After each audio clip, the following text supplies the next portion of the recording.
तबाह तबाह करके रखा है सब पाकिस्तान में, तो वो लोग हमेशा लड़ते रहे। कई बार देखिएगा धार्मिक कुंठा वाले भारत में भी बहुत सारे लोग आए जिन्हें ये संविधान ही पसंद नहीं, बहुत बार ये उठाएंगे। याद रखना, जिस दिन भारत धार्मिक लोगों के हाथ में आएगा, पहला निशाना बनेंगे दलित, छोटे जाति के लोग, पहला निशाना। याद रखो, जब संविधान नहीं था, जब अंग्रेज नहीं थे, जब मुगल नहीं थे, ना दिल्ली सल्तनत का राज था, ना मोहम्मद बिन कासिम आया, ना गौरी आया, ना गजनबी आया, ना बाबर आया, ना दलहौजी आया।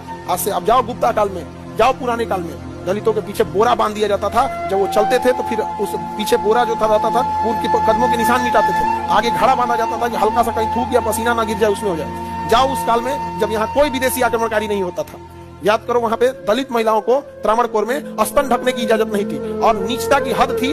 स्तन अगर छोटा रहेगा तो कम टैक्स, स्तन बड़ा रहेगा तो ज्यादा टैक्स। सोचिए, नीचता की हद हो गई थी यहाँ त्रावणकोर में। आप जाके देखिएगा ये चीज। और सती प्रथा जो कहा जाता है, उसमें एक नलिनी नाम की महिला थी जिसके साथ इतना अत्याचार हुआ, जब उससे टैक्स मांगने डेली आ जाता था, तो हसुआ होता ना, हसुआ काटने वाला, फसल काटने वाला, तो जब संभ्रांत लोग आए तो उससे जब टैक्स मांगा गया तो कहा कि हम क्या मुंह से दिखाएंगे टैक्स, बाल बच्चों को क्या जवाब देंगे, पति को क्या बोलेंगे यहाँ पे। उसने स्तन ही काट दिया और कहा कि लो लो टैक्स, अब टैक्स देने की जरूरत नहीं। ब्लीडिंग की वजह से मर गई। जब उसका पति लाश जला रहा था तो उसने समाज की लाश जला, बड़े लोग देख रहे हैं यहाँ पर, जब उसका पति जलते लाश को देखा था ना, तो पहला पुरुष था जिसने सती हुआ था, जलती चिता में कूद के खुद मर गया।